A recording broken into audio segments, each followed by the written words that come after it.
अस्सलाम वालेकुम स्टूडेंट्स, मैं हूं मोहम्मद हसीब। आज हम स्टार्ट कर रहे हैं चैप्टर नंबर 3 के न्यूमेरिकल। कल हमने स्टार्ट किए थे, इसके स्टार्ट पहले 7 किए थे। आज करते हैं न्यूमेरिकल नंबर 8। तो 8वां न्यूमेरिकल इसमें कह रहा है कि a truck weight has 2500 kg। Students, हमारे पास एक ट्रक है। ये न्यूमेरिकल नंबर 8 स्टार्ट करते हैं। कहता है कि मैस ऑफ ट्रक दे दिएगा हमारे पास, मैस ऑफ ट्रक कितना दे देगी? Yes, M1 2500 kg।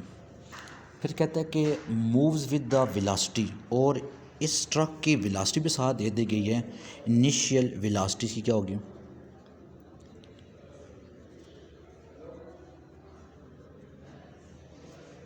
हम इसको नाम देते हैं V1 का। वो हमारे पास है 21 मीटर पर सेकंड। फिर कहता है collide with the stationary car. Stationary car मतलब रुकी हुई कार को साथ ये ट्रक है वो टकराता है। तो उस कार का जो मैस है वो भी हमारे पास गिवन है, मैस ऑफ कार, यानी कि M2। वो हमारे पास है 1000 kg। फिर इसमें ना वो स्टेशनरी का उसने वर्ड यूज़ किया था, तो इसका मतलब जो स्टेशनरी है तो इसकी वेलोसिटी फिर हमारे पास क्या होगी? इसकी इनिशियल वेलोसिटी ऑफ कार, वो ट्रक की थी, ये कार की है, तो इसकी हमारे पास आएगी 0। क्या फाइंड करना है? Calculate their common velocity. कहता है कि पहले उसने कहा था truck and car moves together after the impact. टकराने के बाद वो दोनों मूव करते हैं, और इन दोनों की जो कंबाइंड वेलोसिटी है आपने वो फाइंड करनी है, यानी कि कंबाइंड वेलोसिटी।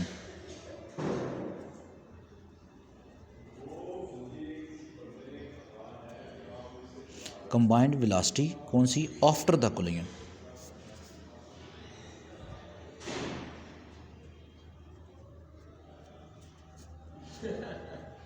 वो हमारे पास गिवन है, सॉरी ये तो फाइंड करनी है, वी हमने इसकी फाइंड करनी है।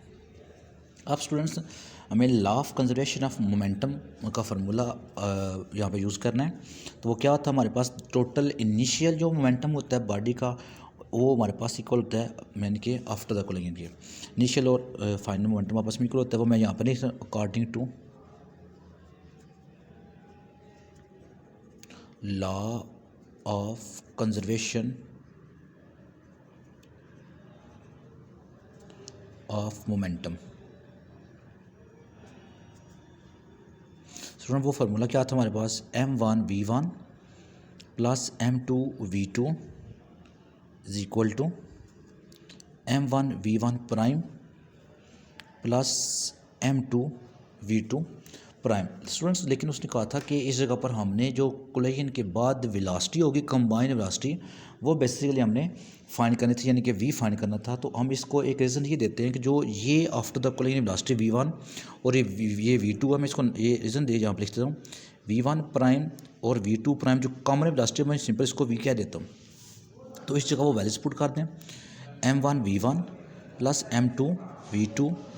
M1 इस V1 की जगह पर आ जाएगा अकेला V, M2 और ये V अकेला आ गया। इन दोनों में कॉमन क्या आ रहा है? V कॉमन आ गया। M1 प्लस M2, ये बाहर चला जाएगा V यहाँ से। M1V1 प्लस M2V2, ये यहाँ मल्टीप्लाई होने से जाकर ये डिवाइड हो जाएगा। M1V1 plus M2V2 divided by M1 plus M2 is equal to V। अब स्टूडेंट्स, हमने इसमें सिंपल सारी वैल्यूज़ को पुट कर देना है। अब देखिए M1 की वैल्यू तो गिवन है 2500, V1 कितना? ये 21 प्लस M2 कितना है? 1000, और V2 तो हमारे पास 0 था, इस जगह 0 आ गया एज इट इज़। यहाँ पर M1 की वैल्यू क्या है?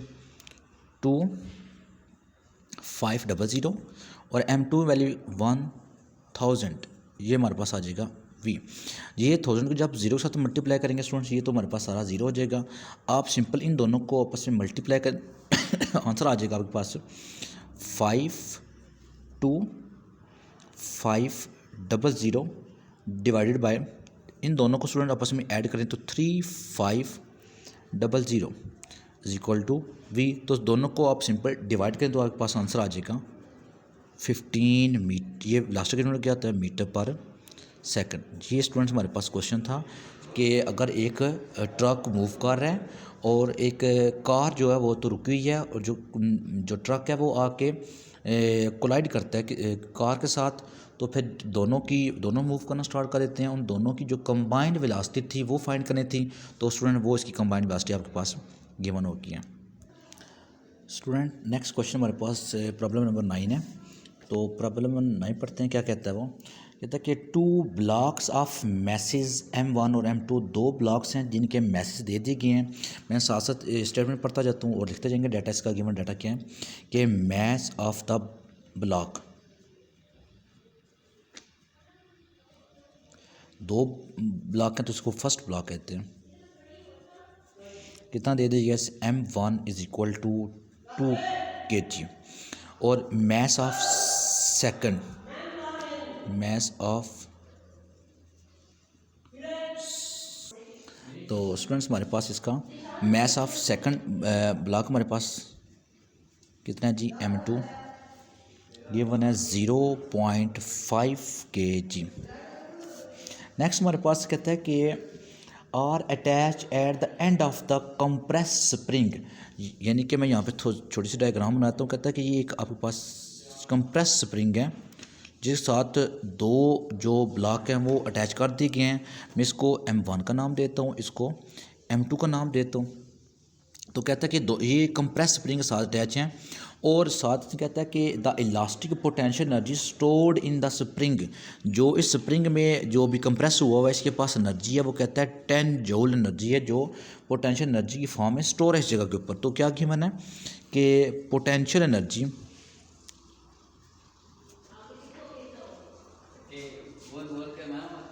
जो इसके पास स्प्रिंग के पास स्टोर की गई है वो कितनी है, 10 जूल।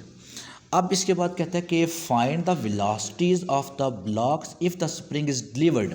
कहता है वो वेलोसिटी फाइंड करें जब इस स्प्रिंग को यहाँ से छोड़ दिया जाता है। जो ये 10 जूल एनर्जी है, ये 10 जूल एनर्जी दोनों जो ब्लॉक्स हैं इनके ऊपर लगेगी और दोनों ब्लॉक्स अपोजिट डायरेक्शन में मूव करेंगे। तो कहता है कि वो जो 10 जूल एनर्जी इसमें लगेगी और ब्लॉक्स ने मूव करना है, तो वो वेलोसिटी आपने इन दोनों की फाइंड करनी है। यानी कि velocity of the block M1 और वेलोसिटी ऑफ ब्लॉक M2 दोनों फाइंड करने हैं। वेलोसिटी ऑफ ब्लॉक M1 की जो है वो फाइंड करनी है। इसी तरह वेलोसिटी ऑफ ब्लॉक M2 की, यानी कि जो वो क्या थी, हमने V2 फाइंड करनी है। अब स्टूडेंट्स ज़रा यहाँ पर गौर कीजिएगा कि जब आप इस स्प्रिंग में देखेंगे तो जब कंप्रेस है इसके पास एनर्जी पोटेंशियल एनर्जी की फॉर्म में वो तो स्टोर थी। जब ये इसको छोड़ेंगे तो ये मूव करेगा तो वो पोटेंशियल एनर्जी कन्वर्ट हो रही होगी आस्ता आस्ता किसमें, काइनेटिक एनर्जी में। तो ये हमने फार्मूला पढ़ा हुआ है कि जो law of conservation of energy थी कि सम ऑफ काइनेटिक एनर्जी किसके बराबर थी, पोटेंशियल एनर्जी के, कि सम ऑफ काइनेटिक एनर्जी किसके बराबर होती है, पोटेंशियल एनर्जी। और ये हमने कहाँ से यूज़ की है, law of conservation of energy से फार्मूला। वो क्या कहता था कि जो पोटेंशियल एनर्जी है वो किसके बराबर होती है, पोटेंशियल एनर्जी किसके आस्ते से जब लॉस होती है तो 1/2 काइनेटिक एनर्जी का फार्मूला V1 का स्क्वायर, इसी तरह 1/2 M2 V2 का स्क्वायर। अब इन सिंपल इसमें हमने वैल्यूज पुट करनी है। स्टूडेंट्स ये पोटेंशियल एनर्जी तो क्वेश्चन में गिवन कितनी है, वो तुम्हारे पास है 10। फिलहाल मैं इन दोनों को ऐसे लिख रहा हूँ M1 V1 square 1/2 M2 V2 square. तो मैं इसको ना इक्वेशन नंबर 1 का नाम दे देता हूँ। स्टूडेंट्स ज़रा डाटा में गौर करें तो हमारे पास V1 और V2 जहाँ पर फाइंड करें वो नहीं है यहाँ पर तो यहाँ पर इस जगह पर law of conservation of momentum use करेंगे। वहाँ से हमने V1 की वैल्यू निकाल के यहाँ पुट करनी है, फिर वहाँ से V1 यानी V2 दोनों निकाल सकते हैं। Law of conservation of momentum, according to law of conservation of momentum. इसमें क्या कहता था कि M1 V1 plus M2 V2 is equal to M1 V1 prime plus M2 V2 prime. अब स्टूडेंट्स ज़रा गौर कीजिएगा, वो जो ब्लॉक्स थे जब जिन यानी कि इनिशियल पॉइंट में ये दोनों तो रेस्ट में थे। अगर पहले लम्हे में दोनों रेस्ट में थे तो इनकी वेलोसिटी शुरू में क्या होगी, जीरो। V1 की जगह भी जीरो पुट करते, ये टर्म जीरो हो जाएगी। V2 की जगह जीरो पुट करेंगे, ये भी जीरो हो जाएगी। तो M1 V1 M2 और V2 prime as it is आ जाएंगे। अब सिंपल आप स्टूडेंट्स में वैल्यूज पुट करें, zero is equal to M1 की वैल्यू हमारे पास क्या गिवन है, वो तो हमारे पास है 2। सेम इस तरह यानी कि फाइनल मोमेंटम अगर आपने तो V1 तो V प्राइम तो नहीं लिखा, लेकिन आपने प्राइम लिखना तो लिख दें, अदरवाइज इसको V1 ही ऐसे रहने दें। और M2 की वैल्यू हमारे पास क्या है 0.5 और ये V2। अब यहाँ से देखें 2 V1 प्लस के इधर जाकर ये माइनस का हो जाएगा, ये एज इट इज़। ये 2 या मल्टीप्लाई नीचे आकर डिवाइड 0.5 डिवाइडेड बाई 2 V2, दोनों को सिंपल आप डिवाइड करें तो आपके पास आंसर क्या आएगा -4 V2। स्टूडेंट्स ज़रा देखें यहाँ पर V1 आ गया। अब इस V1 को उठा के क्यों नंबर 1 में पुट करेंगे, यहाँ से V2 की वैल्यू आ जाएगी। उस V2 को उठा के दोबारा यहाँ पुट करेंगे तो सिंपल V1 की वैल्यू भी आ जाएगी। तो यहाँ पर स्टूडेंट्स यहाँ पर ना इन दोनों को आपस में डिवाइड करता हूँ, ये इसका आंसर है। मेरे पास वो मिस्टेक हो गई थी। यहाँ पे क्या करते हैं 0.5 को नीचे ज़्यादा डिवाइड करते हैं, आंसर आएगा 2 डिवाइडेड बाय 0.5, साथ में आएगा V1, यहाँ पर V2 रह जाएगा। तो आप इन दोनों को सिंपल डिवाइड करेंगे, आपके पास आंसर अब आएगा -4 V1 और ये V2। अब इसको उठा के इक्वी नंबर आप पुट कर दें 1 में, पुट इन 1 क्या है इसका 1/2 M1। अब M1 की वैल्यू हमारे पास क्या गिवन है 2, साथ में है V1 प्राइम का स्क्वायर जो है वो हमारे पास एज इट इज़ रहने दें। साथ में अगर लिखा हुआ है 1/2 M2 की वैल्यू तो 0.5 है जो क्वेश्चन में गिवन है। नेक्स्ट हमारे पास जो भी V2 निकालिए वो पुट करते हैं, -4 V1 का जो आपके पास स्क्वायर आ रहा है वो पुट करते हैं इज इक्वल टू क्या आ रहा है ये V2 की तो मतलब सॉरी यहाँ पर तो आ गया 10। अब इसमें निकालने क्या ये 2 से कैंसिल आउट हो जाएगा, तो इसमें बन जाएगा V1 का स्क्वायर। ज़रा ये देखें इन दोनों को भी आपस में 2 1 ज़ा 2 2 2 ज़ा ये प्लस माइनस ज़रा 2 को इसके साथ मल्टीप्लाई किया जाए ना तो आपके पास आंसर आ जाएगा। ज़रा इसको मैं मल्टीप्लाई कर लूँ तो स्टूडेंट्स यहाँ पर इसका मल्टीप्लाई नहीं होगा 1/2, ये ऐसे रहेगा क्योंकि उसके ऊपर स्क्वायर पड़ा हुआ है 0.5। 4 का स्क्वायर क्या होता है 16, V1 का स्क्वायर इज इक्वल टू 10। अब इसको कैंसिल करें 2 1 सा 2 8 सा, यहाँ पर पहले ऊपर स्क्वायर पड़ा हुआ था इसलिए इसको यहाँ से कैंसिल आउट नहीं कर सकते, वो मुझे नज़र नहीं आया था। अब इन दोनों को अब इसमें मल्टीप्लाई किया जाए तो आंसर देखें इसका क्या आता है, इसका आंसर आ जाएगा 4 V1 का स्क्वायर इज इक्वल टू 10। दोनों को आप ऐड करें तो 5 V1 का स्क्वायर इज इक्वल टू 10, 5 नीचे जाके डिवाइड हो जाएगा 5 2 सा 10। अब इसका स्क्वायर ख़त्म करने क्या लेते हैं हम स्क्वायर रूट, 2 का स्क्वायर रूट ये कट जाएगा यहाँ से V1 2 का स्क्वायर रूट हमारे पास क्या आता है 1.4 मीटर पर सेकंड आ जाएगा V की वैल्यू। अब इस V1 की वैल्यू उठाकर इस इक्वेशन नंबर इसको भी नाम दे तो मैं इक्वेशन नंबर 2 देता हूँ, पुट इन इक्वेशन नंबर 2 क्या आएगा -4। V1 की वैल्यू हमारे पास क्या है 1.41 और ये V2 सिंपल इन दोनों को आपस में मल्टीप्लाई करें आंसर क्या आएगा -5.64। वेलोसिटी का यूनिट क्या होता है मीटर पर सेकंड। स्टूडेंट्स हमने ये फाइंड करना था कि दोनों वेलोसिटीज़ हमारे पास क्या आई हैं कि इसके बाद जब इसके इन्होंने कोलाइड किया था तो इसका आंसर आ चुका है। यानी कि क्वेश्चन दोबारा मैं आपको बता देता हूँ कि उसने क्या कहा था कि अगर दो आपके पास मैसेज हैं यानी कि दो ब्लॉक्स हैं जिनका मैस आपके पास गिवन था, दोनों ही एक स्प्रिंग के साथ अटैच थे, तो कंप्रेस स्प्रिंग के साथ उस कंप्रेस स्प्रिंग की जो एनर्जी थी 10 जूल थी। कहता है कि जब वो एनर्जी को इसको रिलीज़ करती है तो ये जो स्प्रिंग है इसलिए जब एनर्जी इन दोनों को डिलीवर की है, दोनों ये ब्लॉक्स मूव कर गए हैं। जब किस स्पीड के साथ वो दोनों मूव करेंगे हमने बेसिकली वो स्पीड फाइंड करी थी। ये हमने पहले law of conservation of energy का फार्मूला यूज़ किया, फिर मोमेंटम का फार्मूला यूज़ करके हम इसका आंसर ले आए V1 और V2। अब तो स्टूडेंट्स नेक्स्ट हमारे पास है प्रॉब्लम नंबर 10 है। प्रॉब्लम नंबर 10 में कहता है अ football is thrown upward with the angle साथ, यानी कि इसका कहता है कि एक फुटबॉल को थ्रो किया जाता है, हिट किया जाता है, जिसका एंगल हमारे पास दे दिया गया है 30 डिग्री। और साथ ही कहता है with respect to the horizontal to throw the 40 metre pass, यानी कि बेसिकली वो रेंज की बात कर रहा है। कहता है कि वो जो रेंज यानी कि डिस्टेंस कवर करता है या उसकी जो रेंज है वो कितनी है 40 मीटर। और ये वैल्यू जी की दे या ना दे आपको पता होना चाहिए 9.8 मीटर पर सेकंड का स्क्वायर है। तो इसमें आपने चेक करना है कि वेलोसिटी जो फुटबॉल की होगी वो आपने बेसिकली फाइंड करनी है जो नीचे वैसी। स्टूडेंट ज़रा इसको समझिए क्या कहता है। कहता है कि अगर सपोज करें कि इस एंगल 30 के एंगल से एक फुटबॉल को हिट किया जाए, जो एंगल बना रहा है वो ये 30 डिग्री का, और वेलोसिटी उसकी v1 है, तो उसकी रेंज जो यहाँ से लेकर इस पॉइंट तक बनती है वो है 40 मीटर। कहता है ये वेलोसिटी फाइंड करें कि कितनी वेलोसिटी से इसको यहाँ से हिट किया जाए, और यहाँ से ये मैं पॉइंट ए भी देता हूँ, पॉइंट ए और ये पॉइंट बी।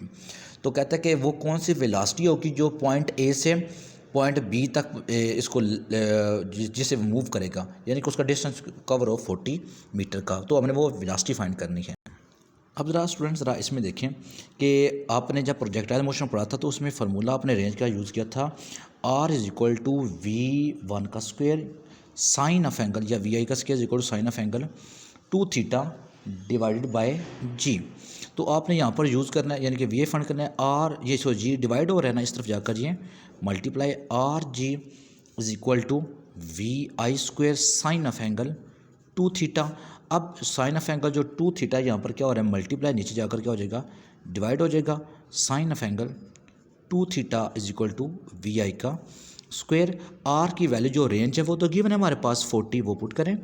जो ये g की वैल्यू है वो तो 9.8 है। साइन ऑफ एंगल 2θ, थीटा हमारे पास कितना था वो तो 30 था, इक्वल टू vi का स्क्वायर। आप स्टूडेंट्स आप सिंपल 40 को 9.8 के साथ मल्टीप्लाई करें तो इसका ज़रा आंसर देखें क्या आता है। इसका आंसर बनेगा, तो इसमें ना पहले इसकी वैल्यू निकाल लें 49.8, और साइन 60 की वैल्यू कैलकुलेटर से आप चेक करें तो 0.866 बनती है। आप इन दोनों को पहले मल्टीप्लाई करें, जो आंसर आएगा इसके ऊपर आप सिंपल डिवाइड कर दीजिएगा। आपके पास आंसर आएगा 452.65 vi का स्क्वायर। अब स्टूडेंट्स आपने ये स्क्वायर है, स्क्वायर ख़त्म करने के दोनों तरफ क्या लेते हैं हम स्क्वायर रूट। स्टूडेंट्स जब हम 452.65 का दोनों तरफ स्क्वायर रूट लेंगे तो ये तो स्क्वायर के साथ ये दोनों काट देंगे। जब 452 पॉइंट समथिंग का जब स्क्वायर रूट लेंगे तो हमारे पास आंसर आएगा 21.27 मीटर पर सेकंड।